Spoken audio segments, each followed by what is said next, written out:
দিব, আমার ছেলেটার সাইন্স গ্রুপের নাম্বার যেন বেশি আসে। ঠিক আছে, নাম্বার নেওয়ার জন্য 95 লাখ নাম্বার আসবে বলে ছেলেকে দিল, টিউশন দিল, 1.5 লাখ টাকা দিয়েছে। রেজাল্ট যখন বের হয়, ছেলের হাতে যখন মার্কশিট চলে আসলো, দেখতেছে ওর ছেলের 41% নাম্বার এসেছে। গোলাম যখন তার বাবার কাছে এনে দিল, আব্বা দেখে আমার মার্কশিট বের হয়েছে। ও মুসলমান, তার বাবা যখন দেখলো আমার মার্কশিট বেরিয়ে হয়েছে, আমার ছেলের মার্কশিটের নাম্বার হলো 41%, বলুন তো কম্পিটিশন করতে পারবে? পারবে? পারবে না। ওই বাবা সঙ্গে সঙ্গে বাইক বের করে মার্কশিট নিয়ে মাস্টারের বাড়িতে যাবে কি যাবে না জেনে বলেন। মাস্টারকে বলবে, মাস্টার 1.5 লাখ টাকা তোমাকে দিলাম 3 মাসের বেতন, এটাই আশা কি দিয়েছিলাম। আমার ছেলেটার 41% আমার কথা ছিল না, 95+ নাম্বার ছিল, জোরে বলে। মাস্টার ওই সময় হতভম্ব হয়ে বলছেন, কি জবাব দেব? ওই মাস্টার উত্তর দেখে মাস্টার বলতেছে, আমি পরীক্ষা দেয়নি, তোমার ছেলে পরীক্ষা দিয়েছে। আমার কাম হলো পড়ানো, আর লেখার কাম তোমার ছেলের ছিল, বলুন ঠিক না বেটি? শুধু মন্ডলে দুনিয়ার জিন্দেগিতে এরকম যদি আপনি করেন, এখানে যতগুলো মানুষ বসে আছেন জবাব দেয়। মুসলমান আপনারা অনেক শিক্ষিতরা বসে আছেন, মুসলমান জবাব দেন। আজকে আমরা কে কে ইশারের নামাজ আদায় করেছি? একটা বারের জন্য হাত খাড়া করে দেখান তো, কে কে নামাজ পড়েছি? মাশাআল্লাহ, নামাজ পড়েছে। হাত উঠাতে বললাম, হাত উঠিয়েছেন, কিন্তু এই জায়গায় একটা বড় প্রশ্ন করবো রে ভাই, কার কার ইশারায় নামাজ কবুল হয়েছে? হাত খাড়া করেন তো। নাই? কবুল কার কার হয়েছে? কেউ বলতে পারবো না। কেন? আল্লাহর নবীর হাদিস শোনো, সামান্য দুনিয়ার জিন্দেগিতে আপনি একটা ইন্টার মাধ্যমিক দেওয়ার কারণে ছেলের জন্য 1.5 লাখ টাকা খরচ করে আপনি একটা মাস্টার বসলেন ভাই, কিন্তু মুসলমান জবাব দেন, এই মসজিদের ইমাম সাহেব আছেন, মাশাআল্লাহ, ইমামটা তো হাত থেকে টাকা ভালোই দেখি, মাশাআল্লাহ। ইমাম সাহেব আপনাকে প্রশ্ন করি, কয় বছর ধরে মুক্তি করছেন এখানে? কয় বছর ধরে মুক্তি করছেন? 20 বছর। আরে আল্লাহ, আচ্ছা বলেন তো, সত্যি করে বলবেন, মিথ্যা কথা বলিয়েন না। আপনার কাছে এই অবধি একটা মানুষ এসেছে আপনার কাছে যে, মৌলভী সাহেব, ও ইমাম সাহেব, আমার নামাজটা হচ্ছে কিনা একটু দেখেন তো। আমার দিকে তাকিয়ে না, ওদের দিকে তাকান। এসে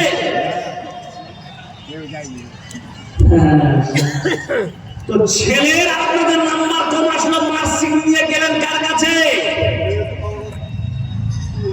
মাস্টার কাছে প্রোটেস্ট করলেন, আপনাকে আমি 1.5 লাখ টাকা দিয়েছি, আমার ছেলের 41% আসলো কেন? টাকা দিলাম, বরবাদ হয়ে গেল। আরে মুসলমান শোনেন, আজ মসজিদ আপনারা তৈরি করেছেন বটে, এই মসজিদ আপনাকে ডাকছে, আপনি শুনতে পাচ্ছেন না, ঠিক না ঠিক? আপনি মসজিদে আল্লাহ যাচ্ছেন, এটাই বাস্তব কথা, কিন্তু ইবাদত করতে গিয়ে সাল্লু কামা রাআইতুমুনি উসাল্লি, বুখারী শরীফ হাদিস নাম্বার 16 আপনি তার প্রতি আমল হয়েছে কি? আমার নামাজ নবীর নামাজের মতো হচ্ছে কি? না, আপনার বাবার শরীয়ত নয়, এই শরীয়ত হচ্ছে আল্লাহ এবং রাসূলের। তাহলে ওই শরীয়তকে পূর্ণাঙ্গ আমল করতে গেলে সাইয়্যিদ আলেমের পাছা চলতে হবে, বলুন ঠিক না ঠিক? কোরআন বলছে, ইয়া আইয়ুহাল্লাযীনা আমানু ওয়াকুনু মা'আস সাদিকিন, হে মুমিনেরা, কুনু, তোমরা সাথে থাকো, মা'আস সাদিকিন, কুনু যারা আরবিকের আমার ভালো বুঝেন বন্ধু, আমি অতটা মনোবলবী নয়, বড় বক্তাও নয়। কোন হলো আমরার শেখা একটা মুরগির সঙ্গে কতক্ষণ সম্পর্ক রাখবেন মুসলমান শুনে নেন।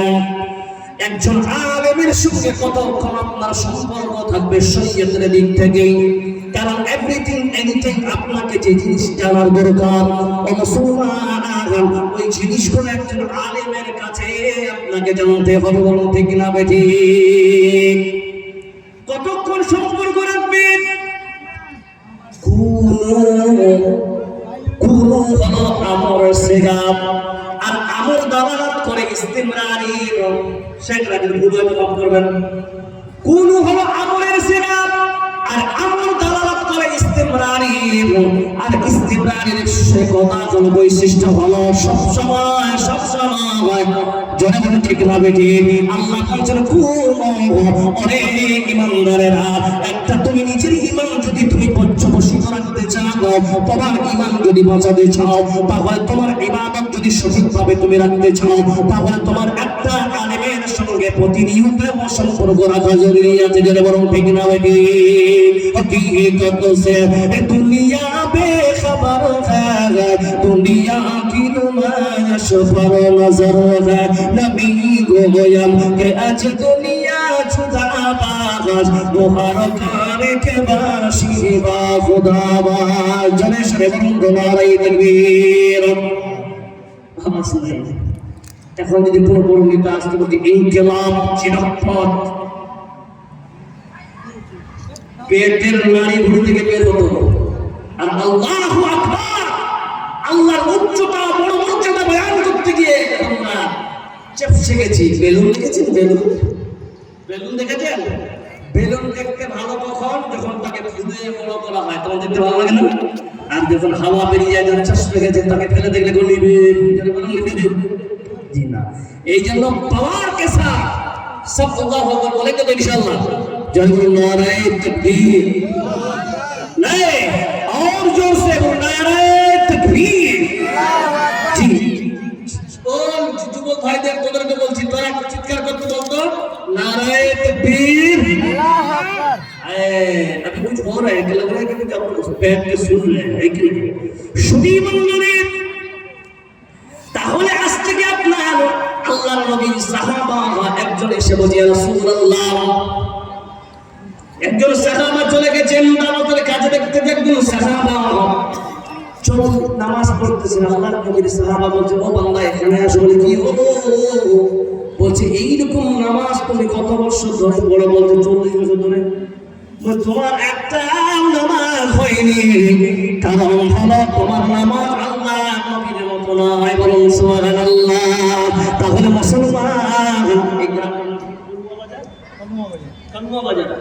খুলনা বাজারের মানুষ তোমরা শোনো, বাবা আছেন, দাদা আছেন, বড় ভাই অ্যাডভোকেটরা বসে আছেন। বন্ধুরে, একজন সাহাবাকে বলতেছেন ও তোমার নামাজ 40 বছর সব বরবাদ হয়েছে, কারণ তোমার নামাজ আল্লাহ নবীর মতো নয়। বলুন সুবহানাল্লাহ। তাহলে আপনি আপনার নামাজকে কি করে মনে করলেন এই নামাজটা আল্লাহর দরবারে কবুল হবে? জোরে বলুন ঠিক না বেঠি?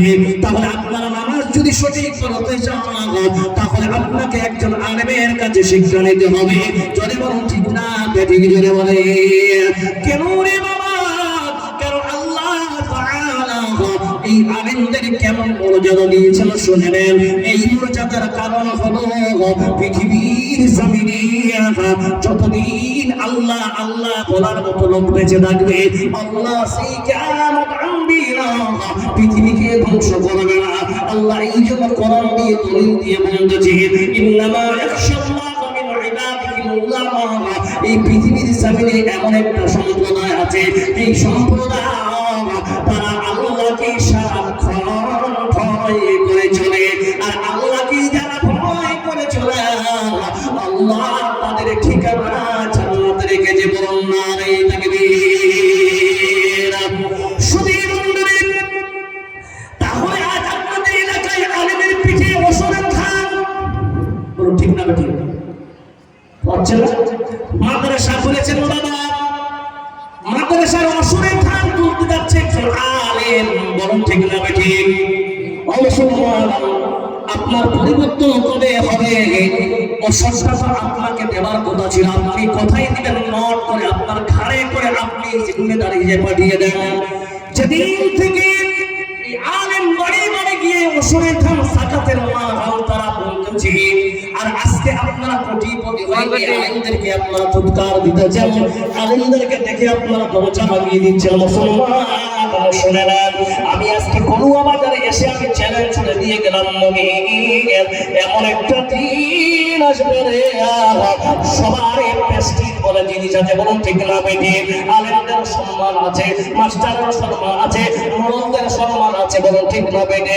আপনার গ্রামে একজন আলেম পড়াতে এসেছে, বলে ওই আলেমের পিঠে আপনি অসরের ধান চড়াবেন, এটা তো কামনা কোনো মুমিন বান্দার না হয়। যেদিন থেকে আলেমরা পিঠে বছর ধান দিয়েছে, সেদিন থেকে আলেমরাও প্রতিজ্ঞা মনে মনে করেছে, আল্লাহ আবার যদি কোনো জায়গায় ভালো সার্ভিস হয় এই এলাকা ছেড়ে খোঁজ করে চলে যাবো, বলুন ঠিক না বেটি?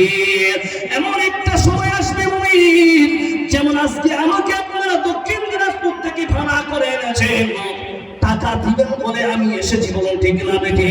মুমিন রে, এই জন্য আলেমদেরকে মেসেজ দিয়ে যাচ্ছি, আলেমারা শোনো, ও বাবা আপনাদেরকে বলি যায়, কোন মানুষের যদি কেউ মারা যায় 5,000 টাকা নেবেন, জানাজা পড়াবেন, বাবার কাপড় কাটতে যাবেন 2,000 টাকা নেবেন, বাবাকে যদি কবরস্থ করতে বলে ওখানে 1,000 টাকা নেবেন, মুরগি সবাই করলেও 500 টাকা চার্জ করবে। এইরকম আলেমের যদি ইউনিটি ভালো হয়, অটোমেটিকলি সমাজ পরিবর্তন হয়ে যাবে, বলুন নারে তাকবীর। শুধু মন্ডলী, আজ আলেমদেরকে কোন সম্মান নাই, নিজের স্ত্রীর সঙ্গে ঝগড়া করে এসে আলেমকে গালি দেয়, মুসলমান জোরে বলুন ঠিক না বেটি? আলেমদের এই জন্য বেশিরভাগ আলেমেরা কেরালায় যায় খাটতে, বলুন ঠিক না বেটি? আপনার এই জায়গায় কেন 1500 টাকা 2,000 টাকা করে খাটবে? ওরা কেরালায় গিয়ে 30,000 টাকা মাস কাটতে যে। বন্ধু, আপনার ছেলে ছেলে ওর ছেলে ছেলে নয়, আপনার মেয়ে ওর মেয়ে নয়, আপনাকে আইএস বানাতে হবে ওর শখ নাই, আপনার ছেলে আইপিএস হবে তাই বলবেন ছেলে আইপিএস হবে না, ওরা গরিব হয় থাকবে না। না শুধু মন্ডলী, যতদিন ধরে আপনারা সম্মান করবেন না বন্ধু, নিজেই যখন ভাত খাবেন বন্ধু দেখে নেবে আপনার সম্মান কোন জায়গায় আছে আর ওদের সম্মান কোন জায়গায় আছে। বন্ধু, গত বছরে আমি একটা জায়গায় জলসা করতে গেলাম, হঠাৎ করে প্রচন্ড গরমের সময় আমি মে মাসে যাচ্ছিলাম আপনার পুরুলিয়াতে জলসা করতে, 38 ডিগ্রি গরমের মধ্যে যাচ্ছি। একটা বন্ধুর গিয়ে মসজিদে গিয়ে বললাম, ভাই একটু গোসল করব। সেই আলেমের ঘরে দেখতেছি 3টা টিফিন কিনি, খাবার এসেছে, বিরিয়ানি এসেছে, কোরমা এসেছে, খাসির মাংস এসেছে। আমি বললাম, এই যেন গোসল করলাম, আমি বললাম খাসির মাংস তো আমি খাবো না, এখন গরমের দিন, আপনি খান।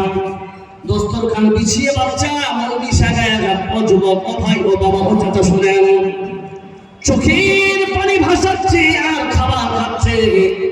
আমি বললাম, মৌলি সাহেব, মজা করে বললাম, মানুষ তো মনে করে নিয়েছে মৌলবীর পেট ইন্ডিয়া গেল, তারপরে এত সুন্দর খাবার পাওয়ার পর আপনার চোখের পানি কেন পড়তেছে? ওই মৌলবীর জুতো নেই মুসলমান, সেদিন আমি অনুভব করেছিলাম। পানি ছেড়ে বলছেন, মৌলবী সাহেব, এই যে বিরিয়ানি, খাসির মাংস ইত্যাদি আপনি দেখতেছেন, আমার মুখে তখনই হাসি আসবে যখন আমার সন্তান বিবির সঙ্গে আমি বসে একসঙ্গে খাওয়া। জোরে সরে বলুন ঠিক না বেটি? আজকে আমার স্ত্রী নাই, বাল বাচ্চা না, 3 মাস হয়ে গেল আমাকে কমিটি ছুটি দিচ্ছে না। মুসলমান, আপনার বাড়িতে স্ত্রীর হক আদায় করতেছে, আপনার বলবে কি হক আদায় করবে না? তাহলে আপনার ছোট্ট নয়, আপনি মসজিদের কমিটি থাকবে। আল্লাহ এই জন্য বলতেছেন, ইন্নামা ইয়াকুমু মাসাজিদাল্লাহি মান আমানা বিল্লাহি। বান্দা ঈমান রাখতে হবে আল্লাহর উপরে। বান্দা তোমার যদি ভয় না থাকে আল্লাহর উপরে, শরীয়ত বিরোধী কাম যদি বান্দা তোমার দ্বারা হয়, মনে রাখবে তোমার দ্বারাই মসজিদের উন্নতি ছাড়া উন্নতি বেশি হবে। একবার বলা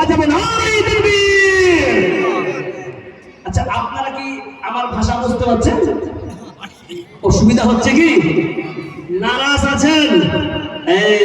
জি ভাই, এটা একটা মনের আক্ষেপে বলছিলাম, যেহেতু মসজিদের প্রত্যেকটা জায়গায় এরা হচ্ছে, আমি জানি না এখানে আলহামদুলিল্লাহ ভালো হচ্ছে, কিন্তু আমি আপনাকে বলে দিই যে আলেমদেরকে ইনশাআল্লাহ সম্মান করবো তো। জোরে বলেন ইনশাআল্লাহ, জোরে বলেন নারে তাকবীর, মাশাআল্লাহ। আইয়ে এবার আপনাকে বলি দিয়ে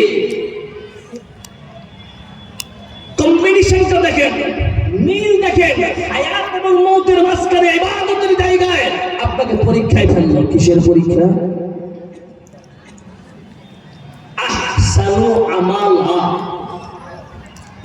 আপনাকে কি উত্তর দিতে হবে, অ্যানসার অটোমেটিক আল্লাহ ১৫০০ বছর আগে দিয়ে দিয়েছে। ইন্টার পরীক্ষার আগে পেপার লিক হয়, আউট হয়, কথা বলেন, আউট হয় না।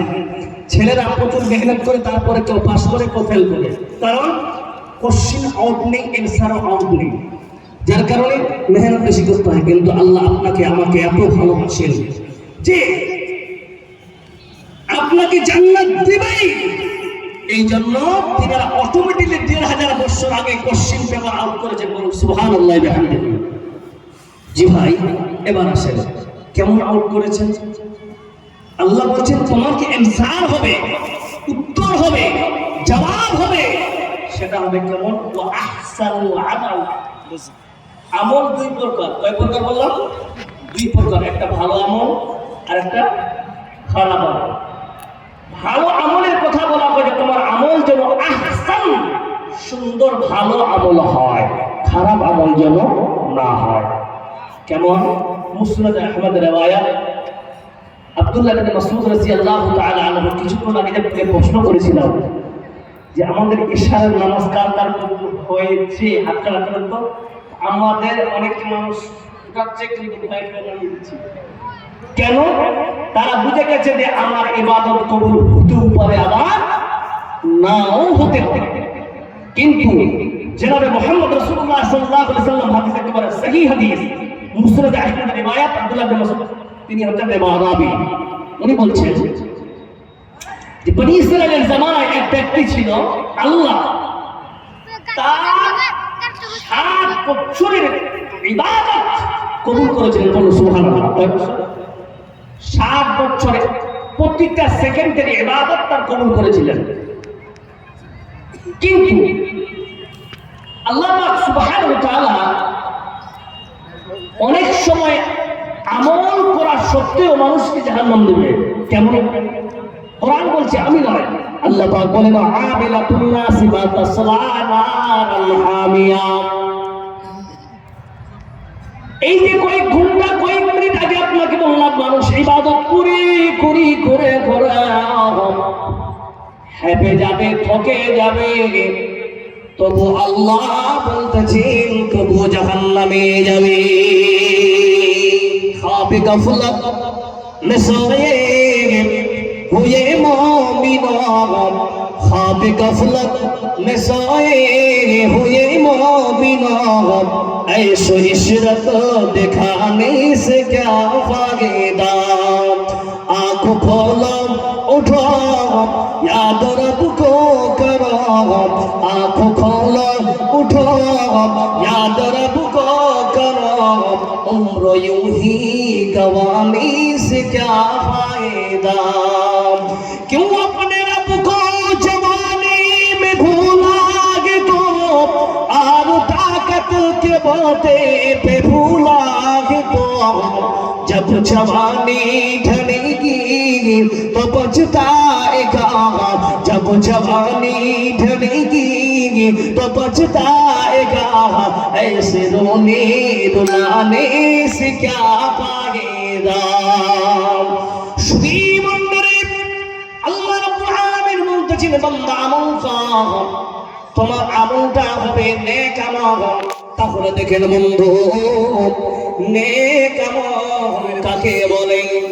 বান্দা 7 বছরের ইবাদত আল্লাহর কাছে গ্রহণযোগ্য ছিল, কিন্তু বন্ধু ওই বান্দা 6 দিন টানা নিজের কান্দির সঙ্গে নিজের খাদিমার সঙ্গে 6 দিন টানা জিনা করে ফেলেছে। কয়দিন বললেন? 6 দিন জিনা করেছে বলে ওই বান্দা 7 বছরের কবুল ইবাদত আল্লাহ বরবাদ করে দিয়েছেন। ভালো করে হাদিসটা শুনেন মুসলমান। কারণ পৃথিবীর জমিনে এমন একজন বান্দা, সে যদি অভাবী হয় আল্লাহ তার ওয়াদা করেছেন অভাব পূরণ করার জন্য।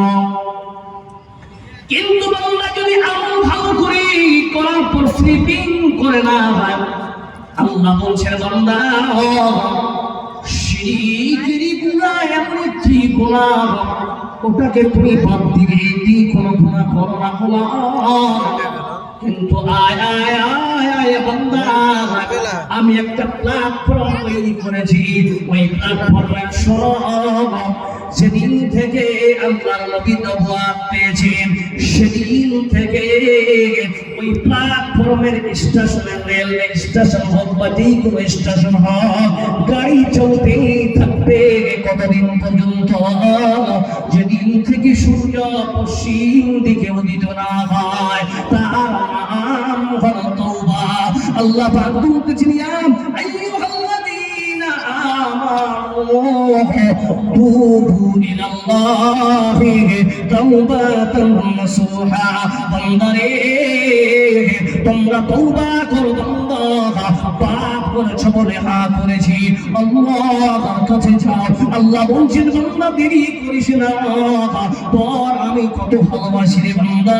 ওয়াসজুদু ওয়াকতারিহিম, বান্দা সিজদা কর, বান্দা সিজদা কর, সিজদা কর, আমার নৈকট্য লাভ করবি। সেই বান্দা যখন বুঝতে পারল আমার তো গুনাহ হয়ে গেছে, আমার তো গুনাহ সারজাত হয়ে গেছে, 6 দিন জিনা করলাম, আল্লাহ হয়তো আমার গুনাহগুলো বরবাদ করে দিয়েছে।